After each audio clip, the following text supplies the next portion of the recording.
Hi there, everybody. Welcome back to our Careers in Photography course. I hope you enjoyed last week's session on fine art and artistic photography, where we explored how photographers can create work that's highly personal and expressive. This week, we're going to shift gears a bit into a style that is a little more commercial in nature, but still leaves plenty of room for artistry: tabletop photography. So, what do I mean by tabletop photography? At its simplest, it's photography of objects that are small enough to fit on a table. Think of it like products, food, styled still lifes, or lay flat arrangements. It's all a controlled environment where you have a lot to say over composition, lighting, and style. Unlike event photography or outdoor work, tabletop photography is usually done in a studio or a home setup.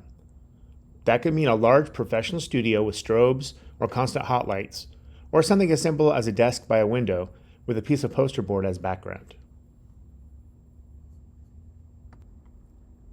Now, why does tabletop photography matter in terms of careers? Well, in today's economy, visuals sell. Every company that makes a physical product, whether it's a restaurant serving food, a brand selling clothes or technology, or a magazine publishing lifestyle features, needs strong imagery of objects. Tabletop photography is the skill set that makes those images possible. And here's the really exciting part. Tabletop photography branches into several subgenres, each with its own opportunities, challenges, and career pathways.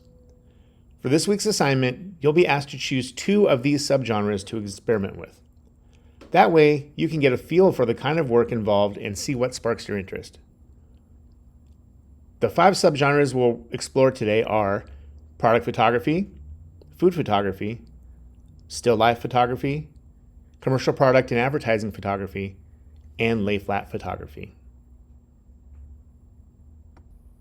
And for each of these, I'll explain what the subgenre is about, how to get started, including some skills, possible equipment, and some do-it-yourself ideas, and also what photographers in California can expect typically to earn using data from the Department of Labor and the Bureau of Labor Statistics as our baseline. I'll also be pulling some supplemental information from aggregate websites when it's available. We'll also talk about how saturated the marketplace is. Alrighty, that's our roadmap for today. By the end of this session, you'll have a clear picture of how tabletop photography works in the real world, and you'll have some direction for your own assignment. So let's dive in, starting with the first subgenre, product photography. So with product photography, at its core, it's exactly what it sounds like: making products look their very best for advertising, e-commerce, catalogs, or social media. Anytime you shop online, the images of items you see are the result of product photography. Now, this differs from advertising product photography because it focuses more on showing you the product and less about selling you the product. There are 2 main styles that you'll encounter in product photography. The first is a clean catalog shot, much like the 2 at the very top of the slide. They're typically done on white backgrounds or neutral color backgrounds, and they're standardized so that every item looks consistent. The second way is style product shots, and these are often lifestyle based, showing the product in use or arranged in a visually interesting way. Notice that the clean catalog images on the left have plain backgrounds. The focus is on the images and are showing them without distraction. In the style product images, however, there are design elements that come into play. The images aren't just about showing you what the item looks like, but they also use the elements of art and principles of design to accentuate and enhance the look of the item.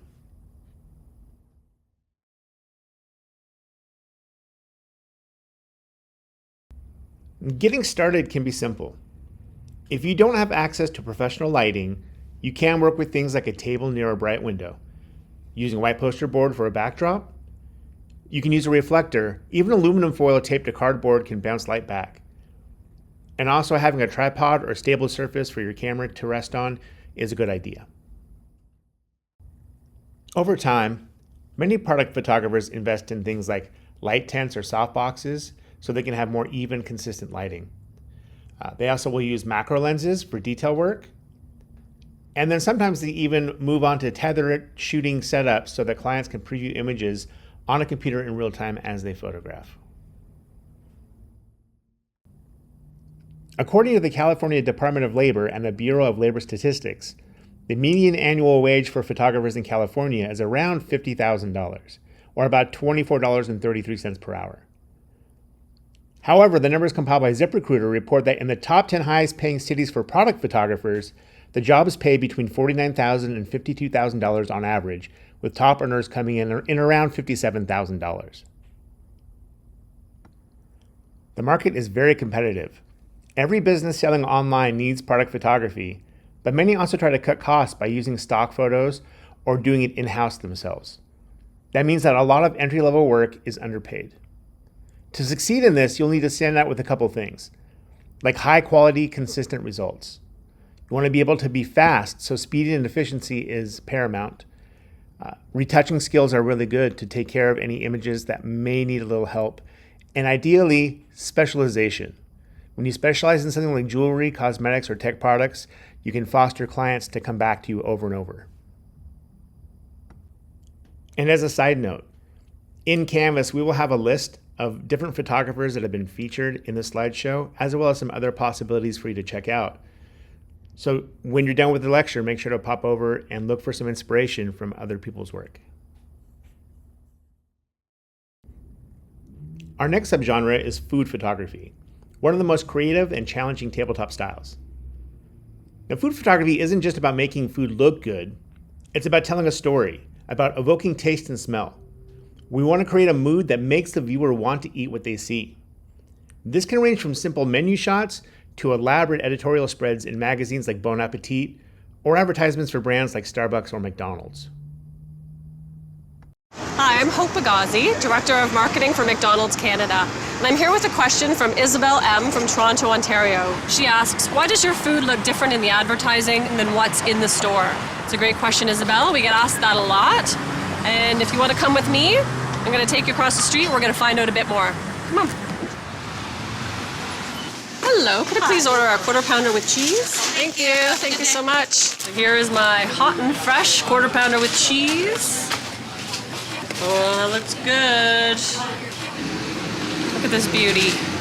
Put this one back in the box. I'm going to go over to our photo studio and see a little bit more about behind the scenes what happens at a photo shoot.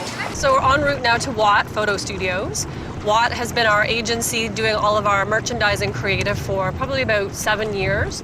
What we're going to do here is we're actually going to put the burger that you saw me just buy, we're going to put it side by side next to a burger that we're actually going to craft from scratch with our food stylist and our photographer, and we're going to compare what's different about the two. I've just bought this quarter pounder with cheese. It's as hot off the press as it can be. Good. So maybe we just put that in, get a photo of it, so we can use that for comparison. So we'll keep the camera, the lights, and everything the same. It'll be a direct comparison of the right side of both burgers. Perfect. Okay? That makes total sense. What I'm going to do is introduce you now to Noah, who's our food stylist. While that burger was made in about a minute or so, the process we go through on the average shoot takes several hours. And here I think it's important to note that all the ingredients that Noah uses are the exact same ingredients that we use in the restaurant. So it's the exact same patties, it's the exact same ketchup and mustard and onions and the exact same buns. Almost ready for you, Neil? We want to be able to show the pickles and the condiments as we build. Right. In the store, they would naturally just line it up straight in line. We have to bring it back a little bit to reveal the fact that it comes with the pickles and the slivered onions. Because we're in a one-dimensional world in the camera, everything's in the back in the picture. I don't know what's actually in it. Right. This way we can at least tell people you have ketchup, you have mustard, you have 2 pieces of cheese, and you know what you're getting. Perfect onion selection. It's like you're a surgeon in there. Because we've had to put things forward, the bun is sitting crooked. So he's just compensating. So I'm just melting down the cheese with my palette knife. Maybe I'll put mustard, ketchup, actually ketchup, mustard, ketchup. You ready? Yeah. Oh, that's nice. Beautiful. This burger looks pretty good as is. I don't think it's going to need much retouching whatsoever. Let me introduce you to Stuart Murray. He's going to take the side-by-side comparison and do a little finessing of the product. Less amount of retouching that we do to something, the less perfect it looks, but actually it looks more appetizing and more convincing. But just enhancing some color, taking out some of the little accents that might happen in preparation, which obviously doesn't show the product in its best possible light. Here you can definitely see that there's a size difference. the box that our sandwiches come in. Keep the sandwiches warm, which creates a bit of a steam effect, and it does make the bun contract a little bit. And then the main difference is the fact that we actually took all the ingredients that are normally hidden under the bun and we pulled them to the foreground so that you can see them. And those are the main differences. So, Isabel, thank you so much for your question. We hope that's answered it for you. Thanks. Although the McDonald's shoot had a lot of equipment and multiple people working on it, getting started doesn't have to be complicated. In a simple at-home setup, you can use a single large window and soft natural light. That's perfect for food photography. Using things like white foam boards or tinfoil reflectors help you bounce light where you need it. And having props can help complete a scene. Things like plates, linens, and utensils. Also, objects that are textural, because they help build layers in the image and accentuate your star. You can also incorporate things like movement and splashes when photographing, like in the image above of the strawberry and the spoon. But be ready to have quick reflexes and a camera that can photograph in high speed mode. You want to make sure you capture that shot. Oh, and don't forget to have plenty of paper towels for cleanup. On the gear side, using either a lens that has the ability to open up wide, like an f1.2 or 1.4, allows you to emphasize the food item and isolate it a bit from the background and the foreground. Shooting on a tripod is preferred by pros because it can help your camera stay still when you need to shoot with a slower speed for your shutter, but it also helps with consistency between shots and for your composing of the image overall. Professional food photographers often work with food stylists because not all food photographs well on its own. Stylists might undercook meat so it looks plumper, or use non-edible substitutes like glue or for milk. Sometimes they use shaving cream for whipped cream, or motor oil for syrup. Take a look at the video that follows this to find some ways in which photographers and food stylists work together to make delectable looking food that you probably don't want to eat.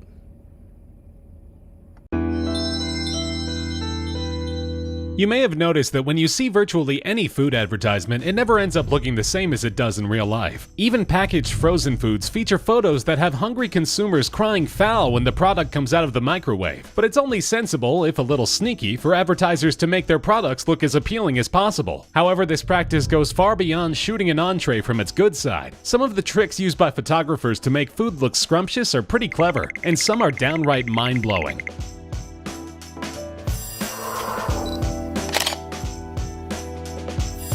Nothing says hot and fresh like lots of steam, if advertisers are to be believed. When someone in a commercial splits open a dinner roll, opens up a Big Mac carton, or microwaves popcorn, you can be sure that the product will be steaming like a tea kettle. Of course, we all know that commercial shoots are a long process involving lots of takes, and that nobody is on set constantly cooking up steaming batches of product. But the secret behind those steamy shots is as simple as it is clever. Most food doesn't have a very high water content, so it stops steaming pretty quickly as it cools down. But cotton balls can hold plenty of water, and if soaked cotton balls are microwaved, they'll keep steaming for much longer than your average burger. Photographers will strategically place them behind or around a product, enabling them to get that perfect shot that gives that product a just cooked appearance.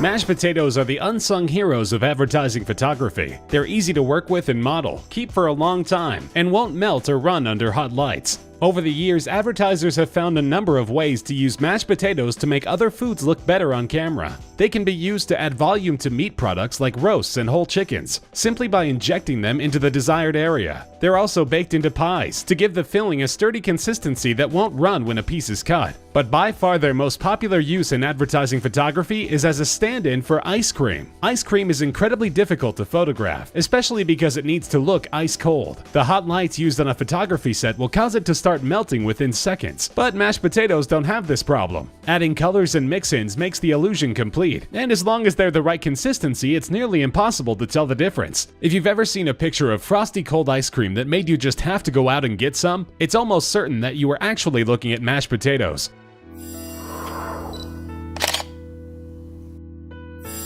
There are also a number of problems photographers encounter when trying to photograph milk. It tends to look thin and not quite wide enough on camera, and its most typical use in advertising, as a co-star in cereal ads, presents even more issues. Cereal has to look crunchy and fresh in ads, and as we all know, it doesn't take most cereals very long to become soggy. That is why the milk you see in these ads isn't milk at all, it's glue. Regular Elmer's glue retains its stark white appearance on camera, and it's so thick that no cereal is heavy enough to sink inside it. The cereal bowls you see in these ads are modified to be only a couple of inches deep. A thick layer of glue is poured in, and a sprinkling of cereal is laid over the top. Photographers can shoot for hours, and the cereal will stay fresh and dry while the phony milk never loses its milkiness.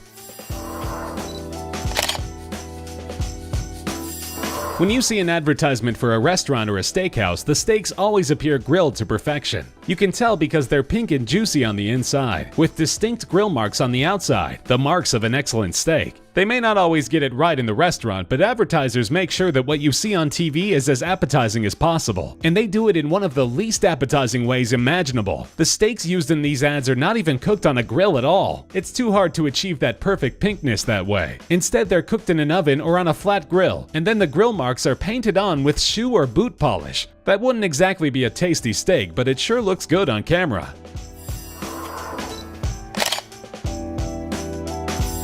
Whipped cream is as difficult to work with as ice cream if you're trying to use it in an advertising shoot. It doesn't have a consistent thickness, tends to get runny, and will begin melting under hot lights in mere seconds. Fortunately for photographers, there's a common product that looks identical to whipped cream but doesn't have these problems. It's shaving cream. And every ad you've ever seen featuring a milkshake, parfait, or slice of pie with a dollop of whipped cream on top didn't actually use whipped cream at all. Shaving cream holds up for much longer, won't melt, and is easy to sculpt and shape in whatever way the photographer wishes. Just like with mashed potatoes and whipped cream, it's impossible for your eye to tell the difference. If you're wondering if some unlucky crew member on a commercial shoot ever picked up the wrong drink by accident and got a mouthful of Barbasol, well, that's never been documented. But the law of averages and Murphy's Law both dictate that yes, it almost certainly has.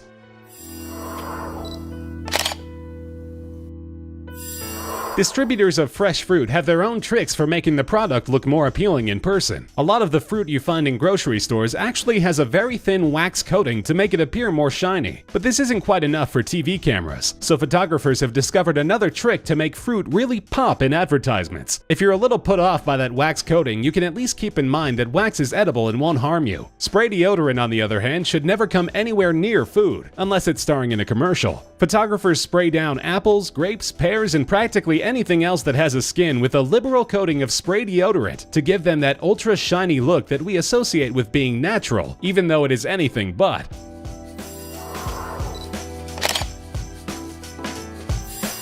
One thing that is difficult to convey in photography is consistency, and this presents a big problem if you have to photograph sauces. At their correct consistency, sauces tend to look thin and watered down on camera, and can also appear dull or lacking in color. Some sauces can also separate over the course of a long shoot, but photographers have found a simple addition that solves all of these problems at once. It's wax. Simple ordinary wax with some coloring additives. Red wax, for example, can make the color of a red sauce pop while making it appear to have the desired robust consistency on camera. Different colors can be used to tweak a sauce's on-camera appearance until it's just right, and the wax will keep the sauce from separating over the length of the shoot. It can also be used to thicken a sauce up enough to get those pouring shots, which can be nearly impossible to achieve otherwise.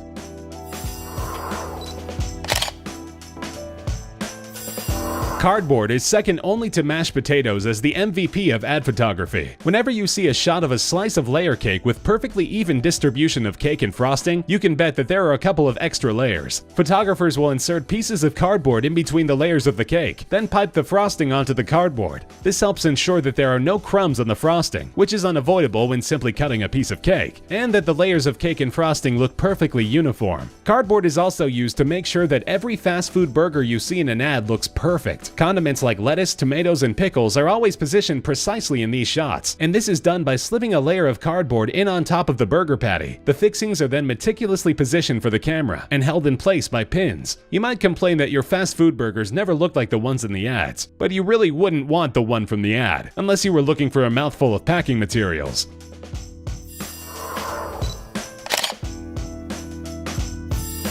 Anyone who has ever tried to cook a perfect chicken or turkey knows how difficult it is. In advertisements, whole birds always look plump, juicy, and golden brown. And as you may have guessed, it's not because advertisers hire world-class chefs to cook up amazingly photogenic birds. In fact, the whole birds you see in advertisements would not be delicious. They wouldn't even be edible. The birds used for these photo shoots are barely cooked, just enough to make them more sturdy. Then they're typically stuffed with paper towels to puff them up before being sewn shut. Areas that still look a little saggy can be pumped up with those mashed potatoes, and then the entire bird is painted by an airbrush artist to achieve that perfect golden brown tone. It makes for a delectable looking bird, but this technique probably won't work so well for your next Thanksgiving dinner.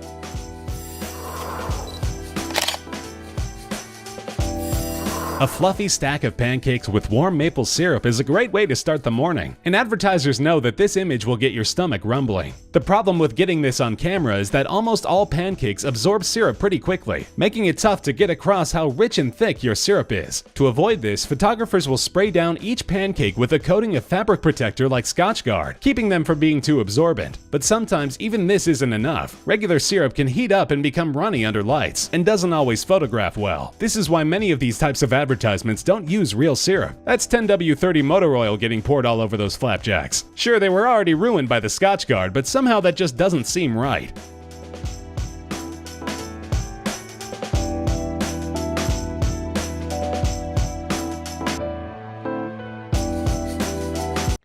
Food photographers often fall in the $50,000 to $80,000 range, depending on their clients. According to Comparably.com, an aggregate site that collects salary information, the U.S. salary average for food photographers is about around $60,000. However, the Sacramento average salary is closer to $78,000. High-end restaurant campaigns, cookbooks, or brand marketing projects can help push this higher, but are clients who are harder to land. For market saturation, food photography is very, very crowded because of things like social media. Instagram and TikTok are flooded with food content, and many restaurants attempt to shoot their own imagery. To rise above, you'll need to offer more than a smartphone snapshot. Key skills would include food styling and lighting control, storytelling through props and setting, and then retouching for color and for texture. There's always demand for high-end food photography in California, especially in cities like San Francisco and Los Angeles, but competition is very fierce. Next up, we have still life photography, which is one of the oldest and most versatile tabletop styles. Still life photography is about arranging objects, often just ordinary items, in ways that highlight their form, texture, and their meaning. Unlike product or food photography, the goal isn't always to sell something. Sometimes it's purely about composition and visual storytelling. Historically, still life photography has its roots in painting, with artists using objects to explore light, shadow, and symbolism. Photographers now continue that tradition, but they also push it in commercial directions. For instance, shooting styled objects for magazines or creating fine art prints. So for this image here, I was doing a very quick demo in my class one day and just picked up a plastic skull and grabbed one of the photography books that we use and a flashlight. I was trying to use this to show the students how easy it is that you can start playing around and doing still life photography. So for it, you can use any everyday item from your home, like books, plants, ceramics, or even found objects. What you want to do though is play with the light, like you using window light from the sun, or lamps, or even a flashlight to use dramatic effects. A tripod is also useful for images that require long exposures. And in very few cases in this class, I say this, but film cameras, especially medium format film cameras, are great here, because still life allows for slower, more deliberate shooting. Window light or a desk lamp really do work wonders with this. The important thing is that you experiment with the light and with your still life's arrangement. As far as earnings and market saturation, still life straddles the line between fine art and commercial work.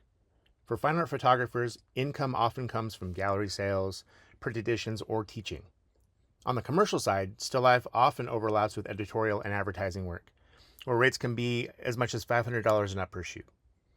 According to the Bureau of Labor Statistics, the average for a photographer to make, again, that's the general photographer amount, is around $65,000. But keep in mind that fine art, still life photographers often make less unless they diversify their income streams. And while it's a crowded space creatively, fewer people specialize exclusively in still life compared to food or product photography. That means that there is room for you to stand out, especially if you develop a very unique artistic voice. Our fourth subgenre we'll speak about today is commercial product photography. And commercial product photography is similar to product photography, but it's more directly tied to advertising and branding campaigns. While basic product photography might focus on clean catalog shots, commercial product photography is about selling an idea. It's highly stylized, often involving props, models, dramatic lighting, and or elaborate sets. Let's take a look at these two images. The one on the left is a simple background, and this would be considered product photography, something that's used for maybe e-commerce. However, the one on the right would be something you would see maybe in a luxury magazine, where you have a bottle that's surrounded by smoke, flowers, colorful light. The one on the right is what we would consider commercial product photography. So as far as doing this at home, it can be a little bit harder to do it yourself at such a high level. But you can definitely experiment with creating advertising style images of things like small objects at home. Colored paper, creative lighting, like using direct sunlight when appropriate, and even things like mist or water droplets can elevate your shots. For instance, in this time-lapse video, we see a photographer shooting out of her garage at home using oranges, a perfume bottle, and some water. What she ends up doing makes a really great shot in the end.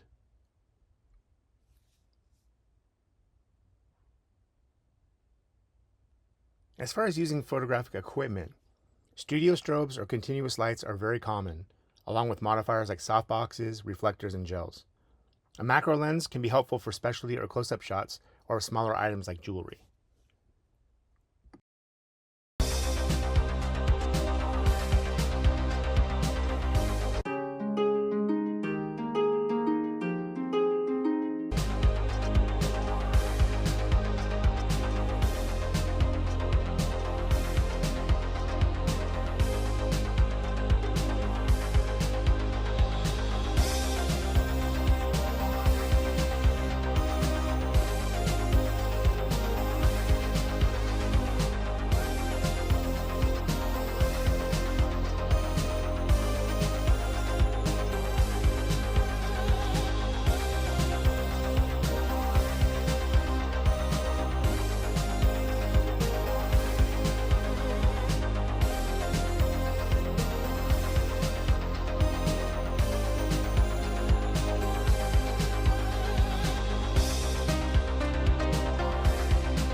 So this next part, I wanted to share with you something that I've been playing with for about a year right now.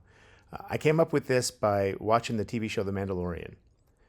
In the show, they created a new way to film using these LCD screens and virtual backgrounds, which basically they made into a giant soundstage that they call the volume.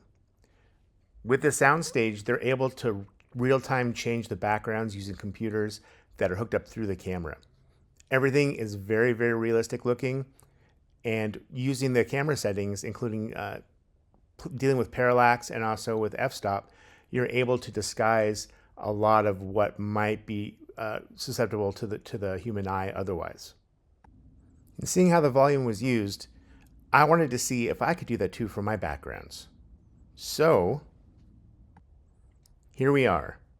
This is a setup that I made in my studio space where I was using a Apple monitor along with some pictures that I pulled up and some high resolution video to serve as my virtual background. I wanted to see if I could make convincing looking images that were on the beach or other places, because I wanted to find a cost-effective way to be able to change the mood or feeling in my pictures. And here are the images that I shot on that day. Are they perfect? They absolutely are not perfect. But I wanted to see what I could do playing with the different f-stops. So the ones that have the shallower depth of field, the ones that are more blurry in the background and foreground, those were shot with a 1.8 lens, the Canon Nifty 50, the 50 millimeter. I also changed the aperture to go from 1.8 to f/22. I did have to adjust the lights a bit, as well as some of the settings and the shutter speed. I did shoot this on a tripod so that I could do a slow shutter speed. And with that, I was able to have the camera take a picture. I think it was a quarter of a second, like a fourth or an eighth of a second, in order for the pictures with the f/22 to turn out. This just goes to show, and again, this is a very quick setup, but it shows that if I was able to dress around the can a little bit, for the pictures on the right of the beach, if I had some sand I could have put on the table, I could make a somewhat convincing image that I was at the beach. Or I put a little rug or something underneath the can at the fireplace. But I was able to change up the way that the picture felt just by changing the picture that was on the back of that monitor. If you have a spare computer monitor to use, I would absolutely say give this a try. It's a blast. One of the fun things about it is not only arranging the lights and making sure that you are at the right perspective so that you don't see the computer monitor, but it's also fun to look through and see what you can do and see how the images. I actually was using 4K video as well off of YouTube, just slowing it down and being able to capture some images that way. But seeing what there is there that you can use as a background that can then inform your lights when you're doing this advertising product photography. Now, this kind of photography is one of the highest paying tabletop subgroups. According to the Bureau of Labor Statistics, specifically the California data, advertising and commercial photographers tend to earn above the average, often to $80,000 to $120,000 annually for very established professionals. Freelancers may also command day rates up to $1,500 or more, depending on the scale of the campaign. But the market saturation is very, very, very competitive. Breaking into commercial product photography often requires networking with ad agencies, building strong portfolios, and sometimes starting with spec work to demonstrate your capabilities. However, the demand for branded imagery is constant and high, especially where we're at in California. So now you've seen still life photography and commercial product photography. One leans towards fine art and creative exploration, while the other leans toward high budget advertising. Both fall under tabletop, and both can lead to very different career paths. However, our fifth and last tabletop subgenre is lay flat photography, sometimes also called flat lay. Lay flat photography involves arranging objects neatly on a flat surface, then shooting them directly from above. It's a simple idea, but one that has exploded in popularity thanks to social media platforms like Instagram and Pinterest.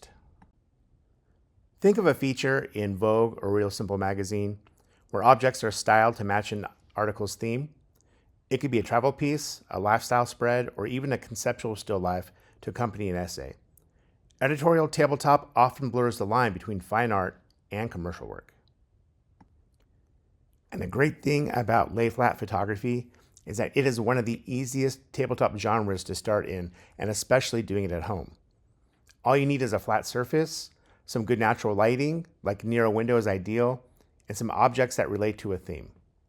A piece of poster board or wood can serve as your background.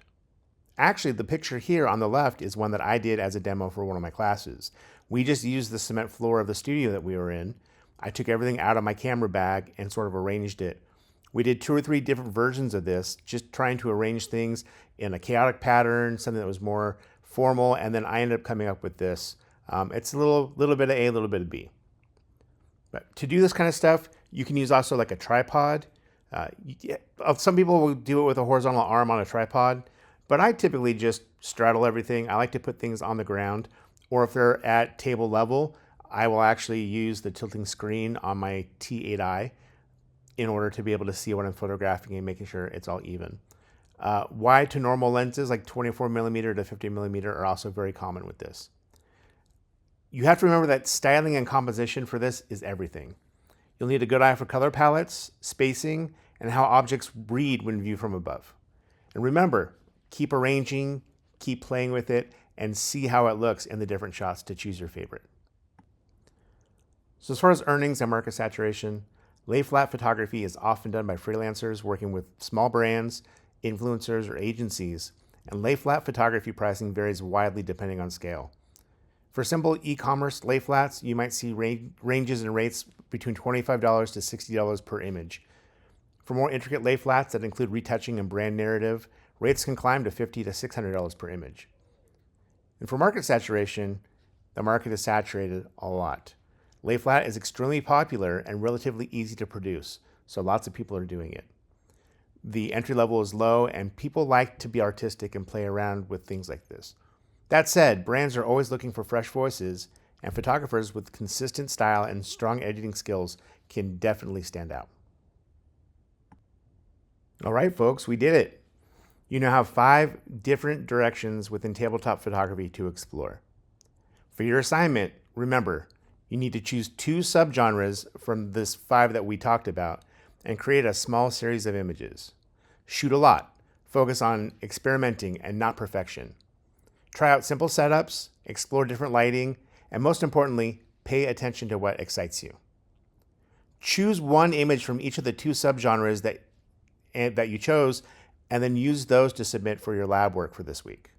Remember, 2 subgenres that are different, take a bunch of images in both, choose your 2 favorites, one from one subgenre, one from the other, and then submit those into the lab assignment. So for next week, we'll be moving into architectural, real estate, and landscape photography. But for now, go ahead and jump into the additional resources following this lecture and check out some of the photographers that I have listed. You can look at them and get some inspiration and ideas for what you can do yourself.